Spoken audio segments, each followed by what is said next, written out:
दिवसाची सुरुवात कशी होते ना, मला नक्कीच कमेंटमधून सांगा. म्हणजे माझ्या दिवसाची सुरुवात तर आधी मी उठायचं, पियाला आवाज द्यायचा, "उठ गं बाळा."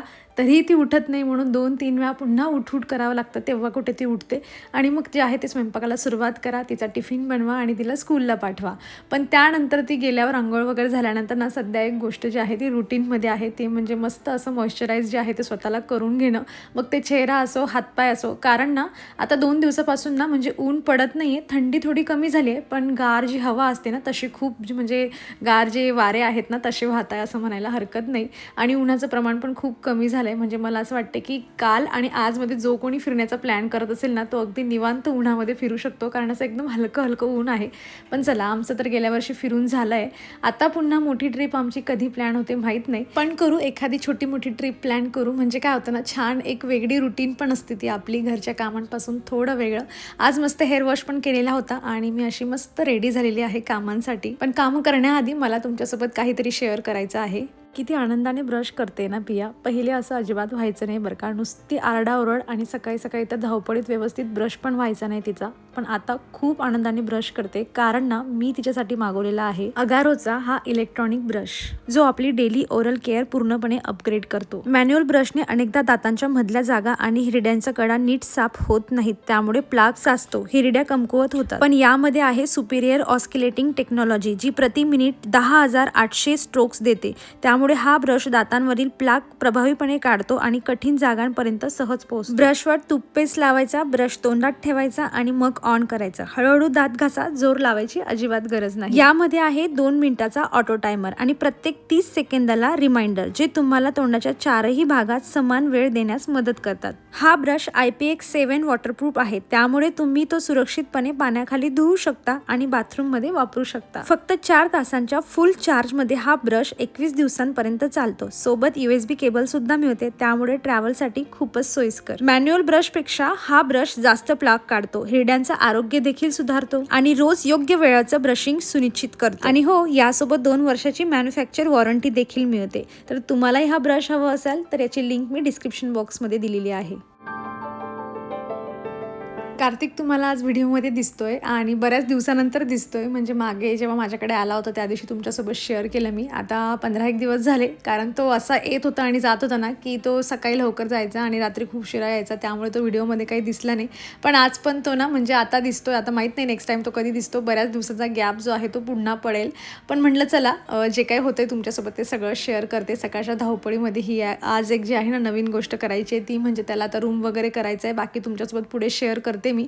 पण त्याला काही वस्तू पाहिजे होत्या आणि ते एक छोट्या छोट्या वस्तू ज्या आहे आमच्या दोघांचं आता डिस्कशन करून जे आहे ते देणं त्याला चाललं आहे. त्याला रूम करायचं आहे, त्यामुळे जे काही प्लेट्स, चम्मच, छोट्या मोठ्या वस्तू असतात ते सगळं त्याला काढून द्यायचं होतं. आणि बऱ्यापैकी आपल्यालाही एक्सपिरियन्स असतो की काय काय वस्तू महत्त्वाची आहे आणि तुलाही लागेल. जाताच तुला एखादी वस्तू विकत घ्यायची गरज नाही, आपल्याकडे काही एक्स्ट्रा पडलेलं असतं, तर आपण मग विचार करतो की बघ, असं मी काही याला यूज करत नाही बाबा, तुला हे हवं असेल तर तू घेऊन जा बघ. असेच काही वस्तू आहेत ज्या मी काढून देते त्याला. चला, आता बरेच दिवस तर काही कार्तिक दिसणार नाही माझ्या व्हिडिओमध्ये. फायनली रूम करून जातोय एकदाचा. मी लय वैतागली होती याला. मी पण व्यवस्थित राहायचो मस्त. बाकी माझ्या ऑडियन्सला तुला काही सांगायचं आहे? लाईक करा, सबस्क्राईब करा आणि शेअर करा. मी याला सांगते की मस्त चॅनल सुरू कर. याच्या लाईफमध्ये एवढा स्ट्रगल आहे ना, म्हणजे की जॉबपासून आता जॉब सुरू झाला आहे, तर आता रूम शोधलाय. रूम जो आहे तो अगदी छोटासा रूम आहे, त्यामध्ये एवढा स्ट्रगल आहे. असं काही नाही, स्ट्रगल नाही. पण तरी पण मला असं वाटतं की थोडा स्ट्रगल आहे. खाणं म्हणा, पिणं म्हणा, सगळं बाहेर करायचं म्हटलं तर. याला कधीपासून सांगते की अरे तू कॉलेज लाईफ स्टार्ट केली ना, तेव्हापासून मस्त व्लॉगिंग कर.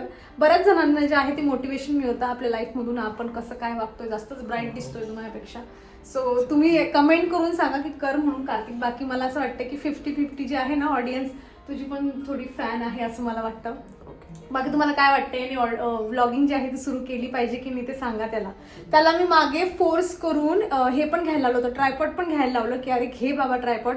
पण काही नाही, त्याच्यात कॉन्फिडन्सच नाही. आणि मला शिकवताना तर एवढं शिकवतं ना तो, की असं नाही तसं केलं पाहिजे, तुला सगळं मीच सांगितलं आहे. म्हणजे काही पण एखादी गोष्ट जर माझी एकदम अशी सक्सेसफुल झाली ना, तर तो मला सांगतो की मीच तर सांगितलं आहे तुला. आणि तेच त्याला करायची जेव्हा वेळ येते ना, तेव्हा तो करत नाही, तेव्हा त्याचा कॉन्फिडन्स नसतो. बाय द वे, जो टीचर असतो तो ग्राउंडवर थोडी खेळायला, तर ते माझी काय म्हणतात स्टुडंट आहे, शिष्य आहे म्हणून ती उतरते मी बघेन आता. हा कॉन्फिडन्स आहे पण ब्लॉगिंग करायचा कॉन्फिडन्स नाही आमच्यामध्ये. चला त्याला छोट्या मोठ्या काही वस्तू पाहिजे आहेत ते त्याला देते. त्याला सांगते मी की एक इलेक्ट्रिक शेगडी जी आहे ना तशी घेऊन घे, जेणेकरून थोडंफार असं घरच्या घरी आपण काही बनवून घेऊ शकतो. कारण प्रत्येक दिवशी मेसचं खाणं पण एवढं नसतं. आणि हो, तुमच्यापैकी काही जणांच्या ज्या आहेत त्या मला कमेंट्स येतील की म्हणजे की कार्तिक आमच्याकडे पण राहून जो आहे तो जॉब करू शकतो, पण तो भोसरीला जो आहे ना तिथे त्याचं जे आहे ती कंपनी आहे, त्यामुळे इथून तिथून आता गेले 15 दिवस चालू होतं ना आपलं, 15 दिवसापासून चालू होतं. तर सकाळी आम्ही उठायच्या आधी तो घरातून बाहेर पडलेला असायचा आणि रात्री पण आमचं जेवण वगैरे झाल्यानंतर म्हणजे ऑलमोस्ट 10 वाजेपर्यंत घरी यायचा. सो मग ते काहीच टाइम उरत नाही. सकाळी किती वाजता उठायचं रे? 5 वाजता? 5:30ला उठायचा. सो असं स्ट्रगल होता. त्यामुळे तिथले जवळच्या जवळ राहिलं तर त्याला पण ट्रॅव्हलिंग जी आहे ती खूप कमी होईल. सकाळी त्याला लवकर पोहोचून जायचं ऑफिसला, पण येताना त्याला जी आहे ती 2.5-3 तास ट्रॅव्हलिंग करू लागायची. सो त्याने तिथे रूम केलेला आहे छोटासा आणि आता त्याला इझी होऊन जाईल. त्याचं बाकीचं म्हणजे एक्स्ट्राचा आराम करायला जो आहे तो वेळ मिळेल. आणि आता याच्या पुढे येऊ नको जा तर हसतो. ही कॉमेडी होती. ये तू नाही आला तर मी ये, काही सामान लागला तर. आता छोटीशी मोठीशी काहीतरी त्याला वस्तू पाहिजे त्या देते मी आणि बाकीचं जे आहे ते तुमच्यासोबत पुढे शेअर करते. मी माझ्या ब्लॉग मध्ये शेअर करतो. चला बाय. अरे चालू कर. मजाक करतोय सर. आणि तो जातोय याच्या दुःखापेक्षा तो जातोय याचा मला जास्त आनंद आहे. आमच्या घरातला फक्त पसारा बघा तुम्ही, म्हणजे फक्त त्यानेच केलाय असं नाही का, पियाचा पण आहे पसारा, पण बऱ्यापैकी हा आला ना घरामध्ये की असा आमचा सगळा पसारा होतो. अगदी काहीच आवरलेलं नाहीये. हे बघा किचन पण माझं, म्हणजे तो आला ना की गोष्ट माझी अशी होऊन जाते की त्याच्यासोबत गप्पा मारा, मग तो एखादी जो आहे तो काहीतरी घेऊन येतो मला सांगायला की असं झालं तर सोनू, तसं झालं तर सोनू, आणि आमचा खूप टाइमपास होऊन जातो. त्यामुळे माझी कामं जी आहेत ती काही होत नाही. आता हा सगळं जे घर आहे तुम्हाला मी जेवढं किचन आणि पुढचा रूम दाखवला आहे, हा मी आता पहिले पटपट आवरून घेते. मग स्वयंपाकाची तयारी करायची. अजून काही प्लॅन नाही आमचा स्वयंपाकाचा. जर जमलं तर मे बी बाहेर होऊ शकतं, नाहीतर मग घरीच काहीतरी नॉर्मल बनवेल. आमची दोघं भाऊ बहिणींची अशाच पद्धतीने नेहमीसाठी जे आहे ना ती नोकझोक चालू असते. म्हणजे मी याला वैतागलेली असते. मी त्याला स्पष्ट सांगते तू अजिबात माझ्याकडे येऊ नको. म्हणजे मी हे सांगण्यामागचं रिझन पण असं असतं कारण त्याला पुण्यामध्ये आल्यावर 2 घरं आहेत. मी आहे, माझा मोठा भाऊ पण आहे. मी त्याला सांगते की अरे तू जा ना त्याच्याकडे, जरा वहिनीला पण त्रास दे, तू उगाच मला त्रास नको देत जाऊ. पण तो जो आहे ना म्हणजे तो हक्काने येऊन मला त्रास देण्यासाठी नेहमी रेडी असतो. त्याला कितीही सांगा, काहीही करा, शेवटी आपल्यातली एक बॉन्डिंग असते ती की आपण बोलून जरी काही गेलो ना तरी मनात आपल्या वेगळ्या भावना असतात आणि तशातलंच काहीतरी आहे. मी जे आहे ते तुमच्यासोबत शेअर करते.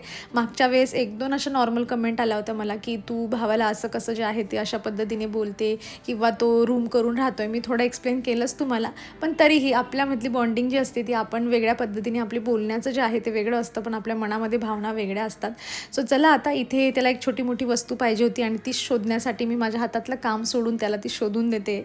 आणि याच्यामध्ये जे आहे ना छोट्या छोट्या गोष्टींमध्ये इतका टाईमपास होतो हा आल्यावर विचारूच नका. त्यातल्या त्यात पियाचं वेगळ्याच गोष्टी चाललेल्या असतात. म्हणजे तिला असं वाटते की जे पण छोटं मोठं काही आहे ना ते आपण सगळं मामासोबत शेअर करू आणि फक्त मामा नाही, मग मी शेअर करताना मम्मीनेही ऐकलं पाहिजे, पप्पांनीही ऐकलं पाहिजे, असं तिचं असतं. आणि आपण त्या मुलांना जर तेव्हा इम्पॉर्टन्स दिलं नाही ना मग त्यांची अजून चिडचिड होते. आणि घरामध्ये जी कलकल चालते ना अशी, म्हणजे ती म्हणतात ना असं छोटी मोठी नोकझोक, ती भांडण, त्याचा आवाज खूप मोठा असतो. त्यातल्या त्यात घरभर पडलेला पसारा जो आहे तो आपल्या मागे लागलेला असतो.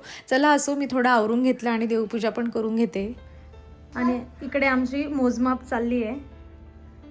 ती केव्हाची त्याला पॅकिंग करायची आहे आणि पियाचा मात्र इतका टाइमपास चालू आहे केव्हाचा. झाला का काउंट करून? नाही. किती आहे? अरे अरे हे बर्थडेचं जे आहे ना याच्यातून काढलंय तिने ते. हां बोला किती आहे? 8 डझन. मामाचं कंबर 8 डझन. अजून काय मोजत होती तू? पाय पण? शर्ट साईडला कर रे. किती आहे पाय? 2 डझन. मामाचे पाय 2 डझन. जाऊ द्यायचं की नाही मामाला? नाही. मामा रूम पहिले पहिले शिवराज. अच्छा कपडे शिवू लागतील असं? कपडे कशाने शिवशील? तुझं टेप तर युनिक आहे एकदम. किती जात आहे? 1 डझन. 1 डझन आहे? ठीक आहे.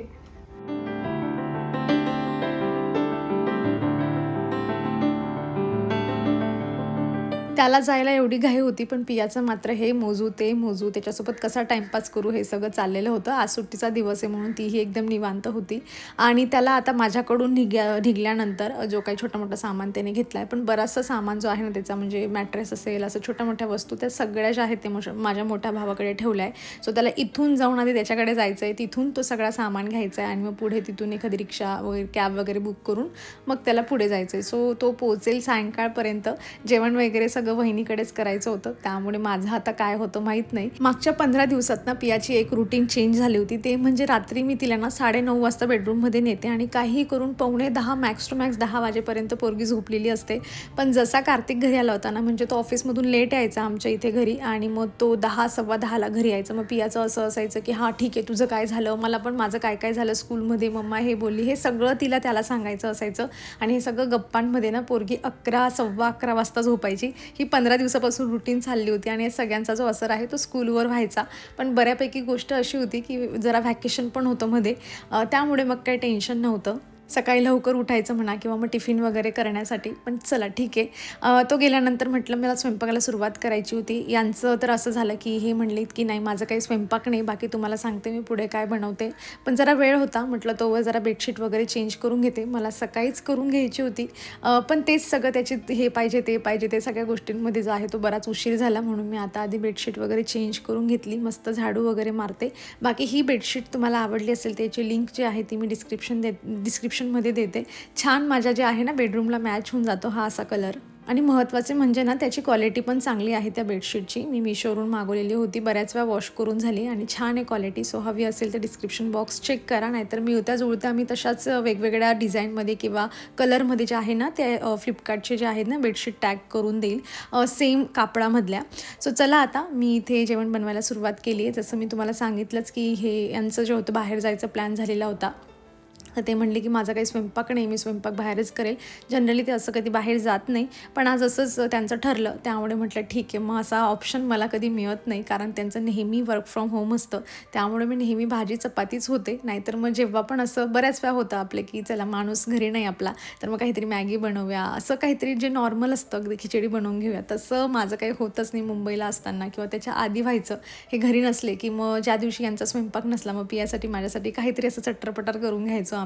पण आता हे नेहमीच घरी असतात त्यामुळे होत नाही. पण म्हटलं आज ऑप्शन मिळाला आहे, तुम्ही जा, तुम्ही तुमचं मस्त बाहेर एन्जॉय करा. आम्ही मस्त उपीट बनवतो आणि आम्ही दोघी मायलेकी जे आहेत ते उपीट एन्जॉय करतो. तर मी आता इथे मस्त असं उपीट बनवते. जास्त व्हेजिटेबल नाही आहेत माझ्याकडे, फक्त थोडे मटर पडलेले होते, म्हटलं ते जरा जास्तीचे घालते.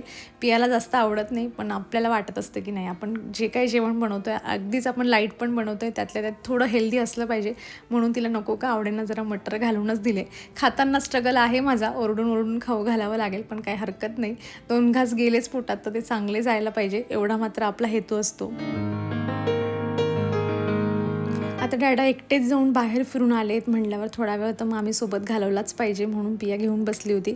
आधी आमचा चेस खेळून झालेला आहे, त्यामध्येही आम्ही अगदी हट्टाने जे आहे ते हट्ट करून करून जिंकलो आहे आणि त्यानंतर लुडो पण खेळणं चालू आहे त्यांचं. आणि यामध्ये पण पियाच जिंकणार आहे, कारण ते आधीच ठरलेलं असतं, तिला हरायचंच नसतं. म्हणजे तिच्या बरोबरीचे मुलं मुली असले तर मग काही प्रॉब्लेम नाही, पण आपण खेळत असलो की मग तिला जिंकायचंच असतं नेहमी. ये पिया जिंकली फायनली. हो वाव. कॉंग्रॅच्युलेशन्स पिया. ओ माय गॉड, डॅडा हरले, पिया जिंकली. ये. मी आधीच बोलली होती ना की तू जिंकणार आहेस असं. जिंकली की नाही?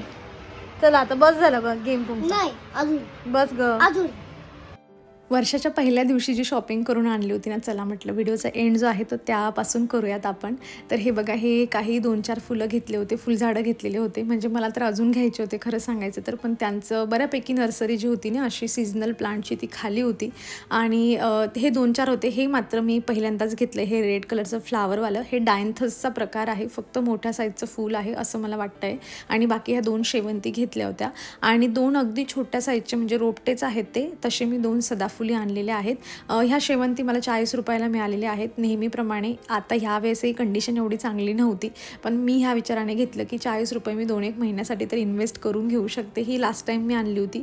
हिला डबल फुलं आले, पण जे 2 मी आणले होते ना त्यांना अजून काही फुलं म्हणजे नवीन कड्या वगैरे येत नाही, कारण त्यांचे पत्ते मी तेव्हा पण तुम्हाला दाखवलं होतं की जळत होते खालून.